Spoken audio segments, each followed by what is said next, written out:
Sheets, you want to just go game by game? Sure. I think that might be the best route here.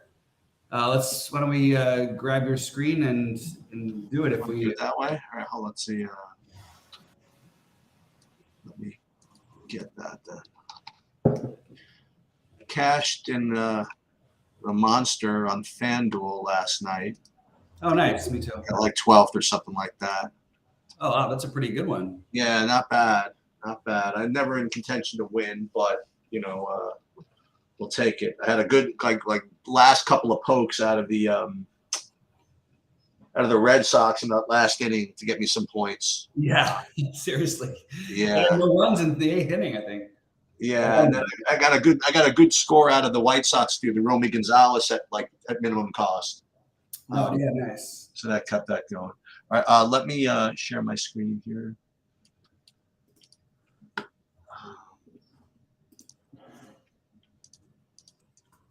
By the way, I'm getting a little sick of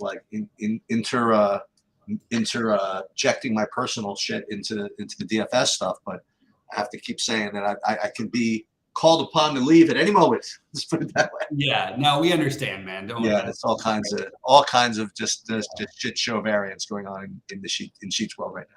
Anyway, Texas, Detroit. I am getting some Dane Dunning. I guess when a pitcher gets on the mound and the Detroit Tigers on the other side, I guess that your people are going to get to him, and that's just the way it is.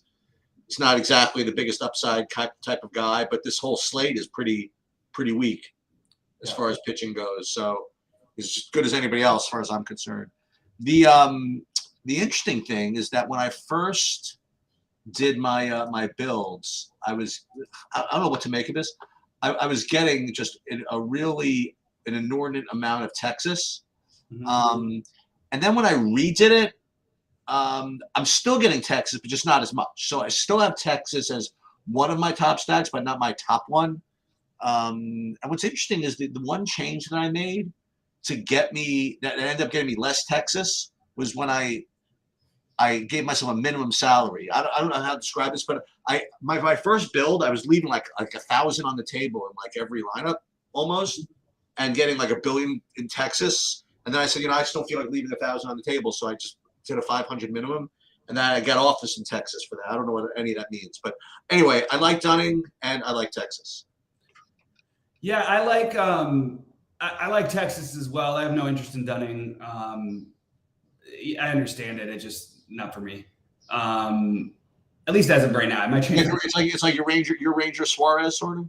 No, Ranger Suarez is a real pitcher. I like Ranger Suarez better at 7,500 than I like Dane Dunning at 7,500. Speaking of real pitchers, remember how about yesterday when I said, "Well, who's got more tricks, Greinke and Mikolas?" No, Mikolas is actually a good pitcher. What is he? What did he have? 40 last night? I played him in 15% of my lineups. Yeah, he was, and he just smashed the field as he will. Yeah. And it's perfect. Like I said, it felt like the perfect matchup for him. You have a team, that he's going to be able to work through quickly. But I like Texas. I'm not getting to Texas personally, though. Really? In all fairness, I'm not building enough lineups. The morning slates, I tend to just play a couple lineups, and they're just so expensive, and I don't see them as being better than the other teams that I like. So that's the reason I'm not as high on them as maybe the field is. What are your thoughts on the Angels and Chicago? Yeah, so Angels and White Sox. I think Lance Lynn is one of my higher owned pitchers as well. It's not my top owned guy. The top owned guy I hate, but I have him anyway. Get there. We'll get there in a minute. Yeah. But I have a good amount of Lance Lynn. Why not? Again, weak slate, weak pitching. It's just as good as anybody else, and he actually can do stuff. It would be nice if there was no Mike Trout and Shohei Ohtani, but you get what you get. And I'm not getting to Barria. And when it comes to stacks right now, I'm actually getting the Angels as a decent amount as well. So, and that's usually the case with Lynn with me. I usually get to Lynn and usually get to the other side. So that's where I am in this team. Yeah, I have no interest in the Angels. I like Lynn, and I'm probably going to just be well underweight anything that the White Sox have ownership wise. Not interested personally. It's fine. I just like the other stacks better. That's all I can basically put it. If you did have to play, if I had to make a play, I guess Berger's not in the lineup, so that kind of knocks it down for me because he's got probably the most power of anybody in that lineup. But Eloy is certainly like you could if you end up in a spot, he's a very reasonable price at 3,900. Even though they did move him up a little bit. And the White Sox lineup's looking a little bit better day by day, but I'm still not there yet. And you do have 10-mile-an-hour winds blowing in, but it's a really nice warm day, 81 degrees in Chicago. God, the Midwest is like overheating right now. And meanwhile, in California, we just scraping the 60s. Speaking of which, so I mean, granted, I haven't done like that much work. I just ran projections. I ran some lineups to see what I like or whatever. Is the wind like blowing out in Chicago at like 50 miles an hour or something at 100-degree weather? Is there something about the weather in Chicago that's giving me like a 10-point projection on Justin Steele? I don't understand this at all. What's going on here? Do you, if that's a hallucination, do you like Justin Steele? I mean, what's going on with the Cubs Tampa game? To be honest, I don't really have a whole lot of interest in anything in this game either. We don't. Okay. All right. Justin Steele is very talented and was really bad his last time out, and I don't know what else to say. Okay. I also would rather take righties against Tampa, not lefties. And 78 degrees in Chicago. It feels like every time we've been talking about Chicago, it's been like 50 degrees with the wind blowing, and you got crosswinds at 78 degrees. That's much better hitting weather. I wouldn't mind actually if you took a bat or 2 years. I mean, Zach Eflin's been incredible, but like, I don't know. I don't know if that's going to last forever. I have no problem with either stack. I'm just not playing them myself. All right. Next game, Cleveland, Baltimore. We have another opportunity to play Shane Bieber, and I am in there. I got a full 35% of him. The good thing about this one is that there's not that much ceiling on the slate. I mean, there's one that we'll get to in a little bit, I guess, but there's not that much ceiling on the slate, so it's not like I have to have him outscore like Cole and all these guys. So I like I do like Bieber, and I'm actually getting some degree of Cleveland in my stacks as well. So that's what I like, Cleveland and Bieber. Yeah, so I get the argument, like it's going to be a bullpen game for Baltimore with not especially good pitchers, but they're not the worst either. Cleveland is hard for me because they don't really have like a lot of guys. I mean, they're basically like they're like a pumped up version of the Nationals. They have a little more power, but they both are teams that don't strike out and hit a bunch of singles, and that doesn't really help you much in DFS. So I am a little lower on the Cleveland side. I'm coming more and more onto Bieber, especially when I saw the lineup that they're releasing out there. I mean, just with no Mullins, and Aaron Hicks is going to be in the lineup, which I didn't even know the Yankees had waived him or that he had signed with Baltimore yet. So I was behind on that news. But you've got Ryan O'Hearn there at the bottom, Ryan McKenna, who never plays against righties starting today. There is a lot of spots I wouldn't mind attacking, a lot of strikeout spots here. And I'm okay with taking a shot on Bieber, even when, things haven't been as encouraging. And one thing is, like, he's gotten off to some bad starts in games, like his last game. But he, like I think of the 5 hits he gave up in the game and the 2 walks, like six of the combined 9 that he gave up for the game were in the first inning. You just need him to have that clean start, and he can be off to the races. The more I think about it, I think I have to have Bieber over Lynn, and I was going to go the other way around. But I think seeing Baltimore's lineup, I'm more on the Bieber side than I am the Lynn side. All right, 3 more left. Atlanta, Oakland. I have first. So first pitching wise, I'm not getting to Schuster. Although again, you have a pitcher on the hill against Oakland. Certainly is worth considering. I actually do have a little bit of him actually. So I don't know, 6,500. I have some of that. And then the real decision is not to get ahead of ourselves, but which stack you like more between Atlanta and the Dodgers, who's coming later, right? So I think Atlanta is obviously an elite option here. I don't know where ownership's going to come in with them compared to the Dodgers, but I think that's your main in your main single entry builds, which one you take between Atlanta and the Dodgers. But I do like Atlanta obviously quite a bit. So Atlanta, and you could talk me into Schuster maybe if you want to spend up for some of these bigger bats. But in general, just Atlanta here. Yeah, I don't like Schuster because I like Oakland. Oh, there you go. Okay. So that's my way to get different on this slate is Right. I do like Atlanta and the Dodgers the best, but I think Oakland as a complementary stack is the way you can get that. That'll do it. You know what I mean? Just a little 3-manner or something like that. Okay. Exactly. And also they won't, like, they don't have their lineup out yet, and Locke is in 50 minutes. There's a chance they may not have their lineup out because the way the games are staggered today. That's going to make that's going to make this game a little bit, it's going to be interesting to see what happens with the Dodgers in Atlanta, because there could be a different lineup they release. More likely Atlanta sticks with the same type of lineup that's projected. The Dodgers have done different things all year against lefties and also partially haven't been healthy. So I'm kind of curious to see what they do. But I would guess their lineup is pretty predictable. But Oakland won't get owned. And even if they were going to have some looks, it's going to be small enough where I don't mind taking it. Favorite, I like Laureano. If they let Noda play against the lefty, I'm willing to take that shot at first base. Because I would need some spend downs because I want to play. Well, it depends on what you do with pitching, but I'm probably spending up at pitching today. So it really just becomes like a situation. I think I'm probably not going to stack Atlanta and use the Dodgers as my main stack.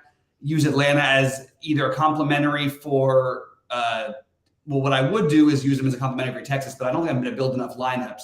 So most of my lineups are going to feature some combination of even including 3-3-2s of like 3 Dodgers, three Oaklands and 2 Atlantas, or flip that around. I actually think that's very fine on this kind of a slate. The problem is there also feels like such huge explosive potential for Atlanta, the Dodgers, to some extent the White Sox and the Rangers as well. So I'm a little concerned about it, but I just have the Dodgers and Atlanta so far ahead of everybody else, and Oakland is the right pricing.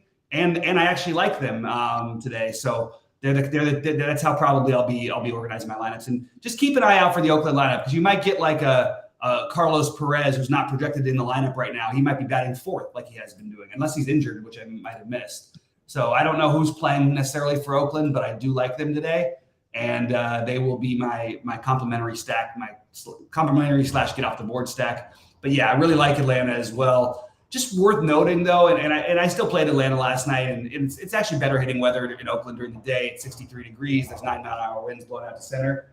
But just keep in mind when you're playing Atlanta and teams like this, that it really is like a huge stadium downgrade for these guys, like in general. And it's not like a spot you want to avoid today. But if you're looking for justifications of reasons to fade really good hitting teams in seemingly great spots, when you have like one of the best hitters parks for power in baseball and you go to the worst or one of the worst, it's just always going to be a little bit of a downgrade in the long run. So just keep that in mind. I guess that's all I wanted to touch on. All right. Keller and Wood, what do you got? Yeah, so these are two completely different ways to approach the slate. Wood is going to be a very, very chalky cheapo. And Keller is going to be, the most expensive pitcher on the slate, who is really not projecting that great. And he's not going to get owned not to say all that much, but not as much as he maybe could otherwise.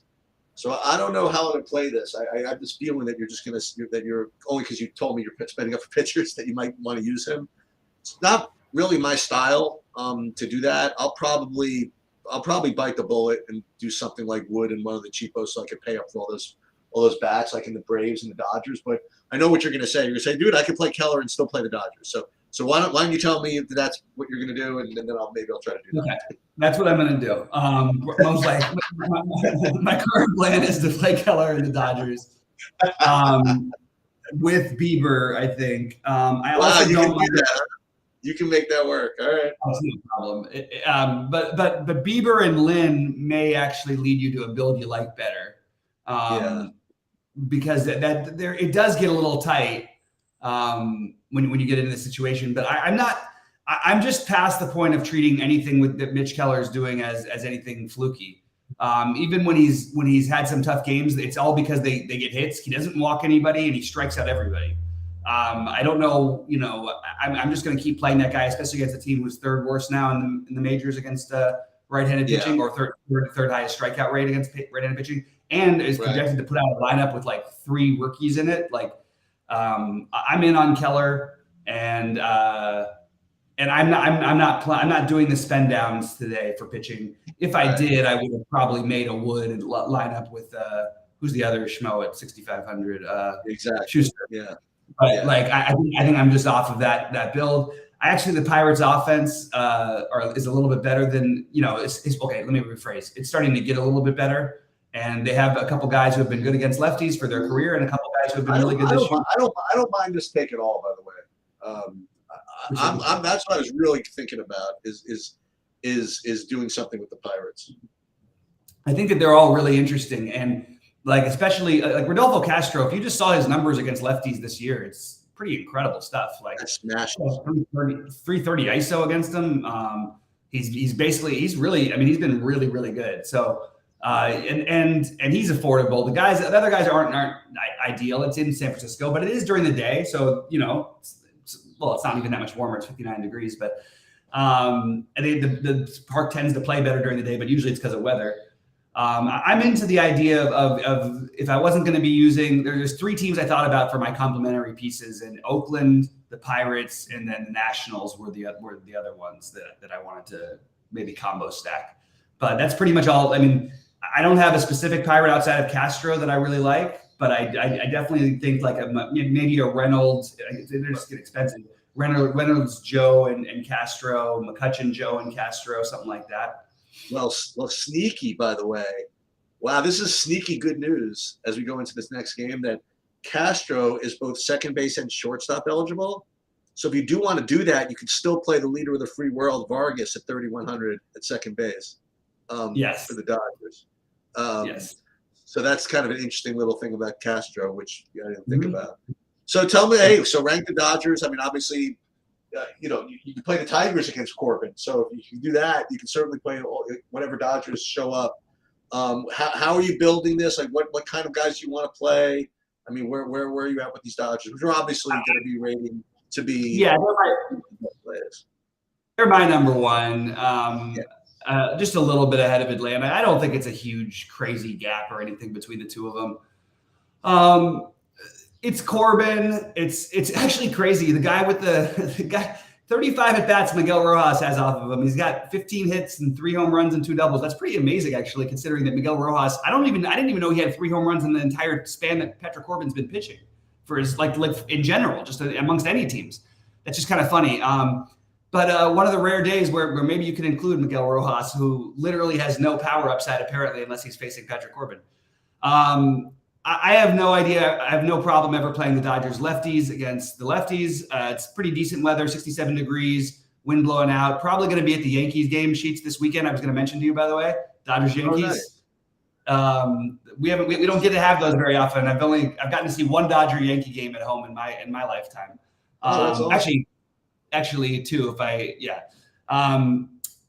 But so anyway, so I'm excited about that. But the Dodgers just seem like it's a great spot. I know Corbin has been less terrible.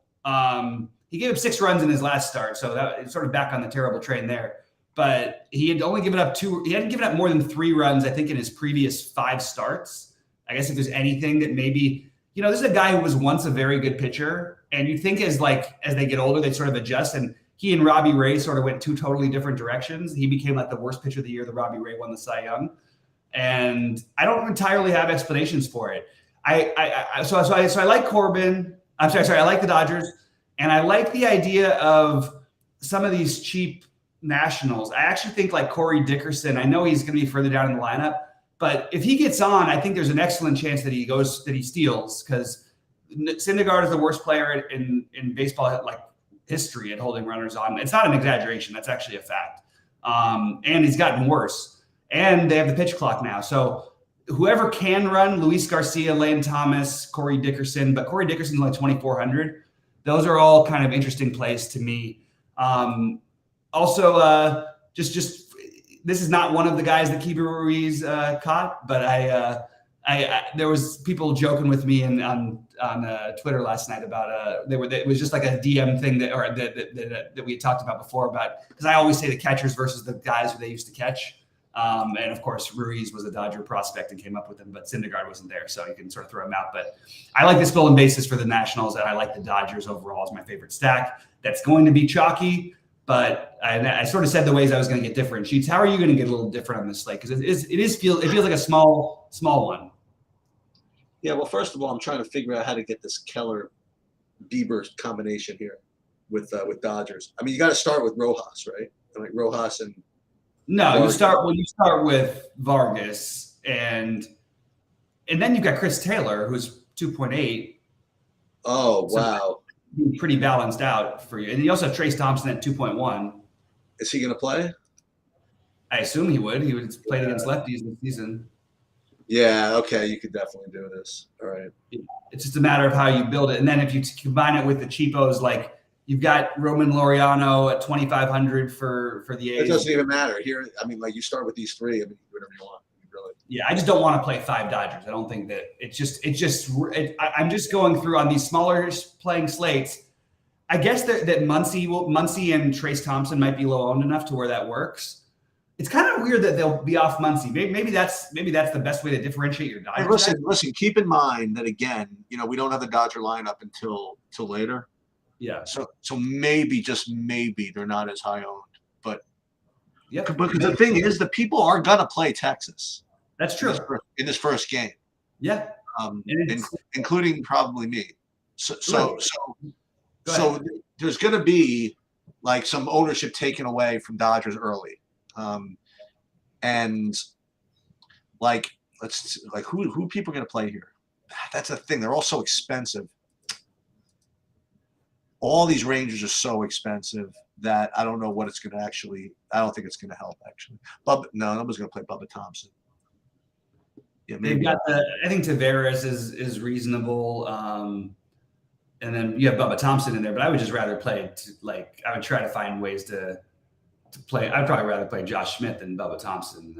I don't think those flat 2K plays are often like really bad in my opinion, because people flock to them and they skip the guys who are like 2,300 because of a fractional projection difference, when realistically the guys who are 2K in this case, one has absolutely no power, the other one has consistently had power and speed in Josh Smith, or at least shown power and speed upside. It's just funny. I just personally would side with the guy who's a few hundred more if you can find a way to do it. You like Syndergaard at all or no? No. I mean, it's fine. He probably gets through okay, but I'm still trying to play the upside game even with not a great pitching slate. Because Alex Wood play kind of stinks. I don't know. I think I'd rather play Dunning. I don't know. Maybe play like you said. Maybe just play neither. Yeah, I really don't know. I really don't know what I want to do. I mean, I'm sure I'll figure it out. But listen, all these pitchers have issues. The only issue with Mitch Keller is just his price. His price. That's all. Yeah. He doesn't. Yeah, I don't think he's shown issues this season. And even like we might feel stupid for not playing. Like if there was 3 guys who I would feel stupid for not playing today. Well, 2. It'd actually only be 2. Keller and Bieber would be the 2 that could blow away the field, and they're not. Even though they're going to be owned, it's not like enough. You know what I mean? They're going to. You have Keller as the 3rd highest owned pitcher and Bieber as the 9th highest owned pitcher. I'll sign up for that. Like I'll just take my chances with that, and also it allows me to to play some Dodgers, Atlanta's. Even though I'm using some other pieces, at least I'm getting a little bit off the board even in other places as well. So we will. We'll let's see. What is the? I'm just going to take a quick look here. There's. What is the night thing today? I didn't look at that. I haven't looked at the main slate at all. If in fact, I think this is the main slate. No, there is like a 6-game slate later. Is what I'm saying. But my point is that I currently have plans to not be around for the main slate. No problem. I got I'll cover the main slate. Current plan. If I am around, it's probably not the greatest. So we'll see. We'll see. We'll see.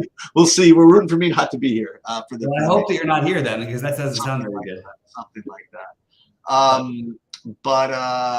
Yeah. But what I would like to do is do a golf preview. Yeah, we'll do a golf preview. Can you give me a little bit to just finish? Do you want to wait till the slate locks? We'll do it in like 40 minutes. Yeah, it doesn't even need to be that late, but I'll probably be ready in like 20. But okay, let's call it for 1 o'clock. Okay, we'll do that. Okay. All right, sounds good. Good luck, everybody, and we'll see you this evening for a live, and good luck on the early slate.